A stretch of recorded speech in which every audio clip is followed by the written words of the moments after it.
शिक्षक और उसकी मजदूरी। एक बार एक नगर में अक्षय कुमार नाम का एक अतिथि शिक्षक रहता था।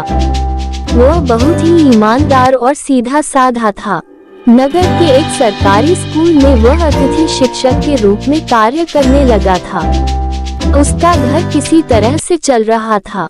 पढ़ाने के बाद उसे जो पैसा मिलता था वो घर चलाने के लिए बहुत सीमित था। इसलिए उसने पढ़ाई के साथ साथ एक दूसरा व्यवसाय चालू कर दिया, जिसकी वजह से उसका दिमाग अब बढ़ गया था। जब तक वह सिर्फ स्कूल में पढ़ाया करता था तब तक उसके विषयों को बच्चे आसानी से समझ लिया करते थे, लेकिन धीरे धीरे जब अक्षय कुमार को पैसों की ज्यादा जरूरत महसूस होने लगी और अतिथि शिक्षक की नौकरी बस से उसका घर नहीं चलने वाला था, ये बात उसको समझ आई तो उसने एक व्यवसाय प्रारंभ कर दिया था। जब तक वह कॉलेज में होता उसका भाई या फिर उसकी पत्नी उस व्यवसाय की देखरेख करते। कॉलेज से आने के बाद वे स्वयं अपने उस व्यवसाय पर ध्यान देने लगता। शहर के उस स्कूल में वह अकेला अतिथि शिक्षक नहीं था।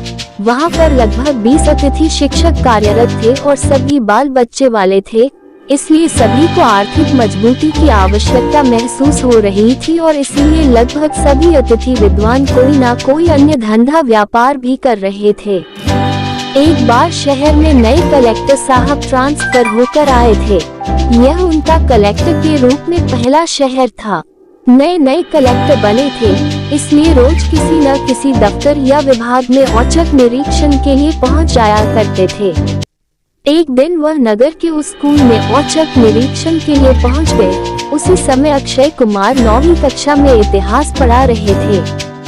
कलेक्टर साहब खिड़की की ओर लेकर वहीं पर खड़े हो गए और सुनने का प्रयास किया कि अक्षय कुमार नाम के अतिथि शिक्षक क्या पढ़ा रहे हैं। उन्होंने देखा और सुना कि इतिहास और भूगोल के कुछ तथ्य अक्षय कुमार जी ने इधर उधर कर दिए।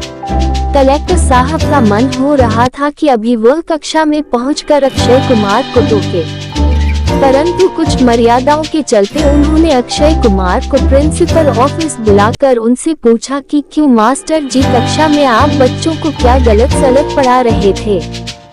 गंगा नदी अरब की खाड़ी में कब से गिरने लगी। उस समय उस स्कूल के सभी टीचिंग स्टाफ वहां पर मौजूद थे। अक्षय जी ने बिना देर किए हुए कलेक्टर महोदय को जवाब दिया कि महाराज, जिस प्रकार का वेतन हमें मिलता है उस प्रकार के वेतन में गंगा बंगाल की खाड़ी में नहीं गिर पाएगी, उसको अरब सागर में ही गिरना होगा। कलेक्टर साहब अतिथि शिक्षक अक्षय कुमार के व्यंग को समझ गए और बिना कुछ बोले वहां से चले गए। उन्हें अच्छे से ज्ञात था कि भारत की शिक्षा प्रणाली में यह एक सबसे बड़ा धब्बा है। जो मेहनत करके पढ़ा रहा है उसे वेतन के नाम में ढेला नहीं मिलता। वहीं पर सरकारी स्कूलों में जाकर कुर्सियों में टांग फैला कर लेटने वाले शिक्षक लाखों का वेतन हर महीने उठाते हैं। इस वीडियो में आपको कुछ भी अच्छा लगा हो और कुछ सीखने को मिला हो तो प्लीज चैनल को सब्सक्राइब और वीडियो को लाइक, कमेंट, शेयर करना मत भूलना। हम आपके लिए अच्छे कंटेंट लाते रहेंगे।